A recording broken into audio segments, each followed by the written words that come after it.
It's another edition of Time About the Movies, and today we're taking a look at the films of August 29th, 2003. Only two movies to look at today. Not an interesting week for movies. In fact, it's pretty lousy. Remember, we are in the dumping month, so we're in that period between late August, early September, where we're going to get movies that the studios didn't believe in and just toss them out around this time of the year because nothing else is opening up, and the box office is more than wide open. Case in point, the number one movie of the weekend, which was Jeepers Creepers 2.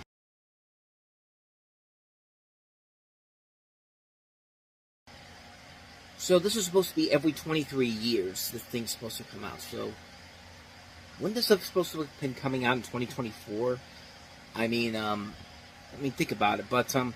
But no, this is Jeepers Creepers 2, where you once again have the Creeper, a demonic creature and mysterious serial killer who pursues a school bus filled with high school students. You have Ray Wise appearing as Jack Taggart, a farmer who seeks to hunt down and kill the Creeper as revenge for his younger son, who the Creeper had murdered the same week. And pretty much the same movie as the last film, only not as good, if it was any good whatsoever. It just feels like a film that they were trying so hard to create the next great franchise, horror movie franchise character, with, they wanted the Creeper to be up there with people like Freddy Krueger, Jason Voorhees, and this just wasn't it, man. And it was a film that, it's got everything that you could ask for. It's a film where you have all the cliched horror movie characters, everything's in here. Nothing is really all that exciting. The Creeper's not even that creepy, to be honest with you.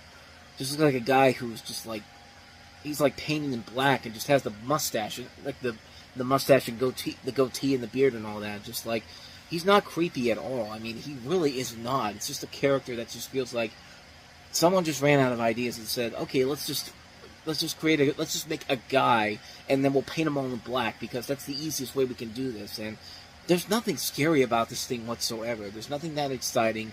None of the characters in here are exciting to watch. The main heroes are not that great. It's just not a good movie. It's a film that just really is. It's that movie that you see on opening weekend. You take the day out to go see it, and then you hope to get some tail after that, if you will.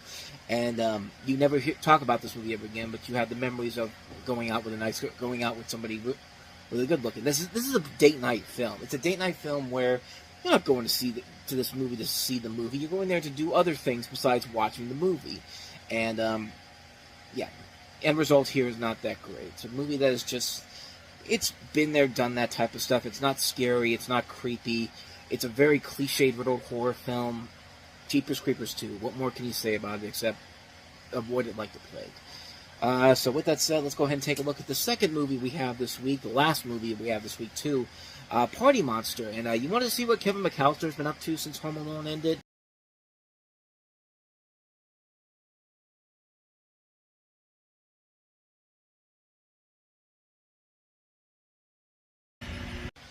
He has a drug addiction. No joke. This is the first movie from Macaulay Culkin since Richie Rich in 1994. There was that period where he was everywhere, and then after 1994, he just kind of disappeared off the earth and didn't do anything. No movies in particular. This was his big return, big comeback, if you will. And you have him playing a drug-addled king of the club kids, Michael Alec, and tells the story of the rise and fall of the infamous New York City party promoter. And of course, hilarity and chaos ensues. You have him, you have Seth Green, Chloe Sevigny, Wilma Valderrama, Natasha Lyonne. It's a very odd film to return on, but you know what? It shows that, hey, Macaulay Culkin is showing that, hey, I'm not the kid from Home Alone anymore. I could be somebody else, and he puts on a hell of a performance in here. Too bad the rest of the movie isn't worth it in the long run. It's a film that, it's one of those movies where it wastes good performances on a film that is very bland and nothing all that exciting and kind of offensive at times in terms of what they're trying to accomplish here. It's a film that doesn't really know what kind of a direction it wants to go with. I think it just sold on the idea that, hey, the kid from Home Alone is all grown up, and that's pretty much it. I mean, that's pretty much what the selling point of the movie is.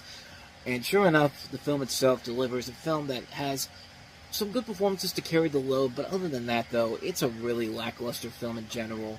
And but again, you watch it to see Macaulay Culkin in a role you've never seen him before, and I mean, now you can accept him in this. Rather, you can accept him in something like The Good Son, where he was still that kid from Home Alone, playing in a role where he probably shouldn't have been in there. But this, it's worth it just to watch Macaulay Culkin do something different outside of his norm, but other than that, though, it's really not that great of a movie, and really, you can probably find the best stuff online anyway, so I'd probably say just skip it, honestly, but watch the performance by Macaulay Culkin, and I think you'll find some value in it whatsoever, so Party Monster. And so with that said, we wrap up another edition of Time About the Movies. Next time we meet, it's Labor Day weekend 2003, and one of the worst Labor Day weekends of all time, because the box office was so low that the number one movie barely made didn't even make $7 million. And that's David Spade and Dickie Roberts, former child star. We also have Heath Ledger in The Order, so we'll take a look at both of those movies on the next episode. But until then, thank you so much for watching, and if you want to see more videos like this, please hit the playlist on the next page, check out the previous episode, and also don't forget to hit the like and subscribe button if you want to see more videos like this on this channel. So, with that said, I'm off. I will see you guys next time, and until then, as always, take care.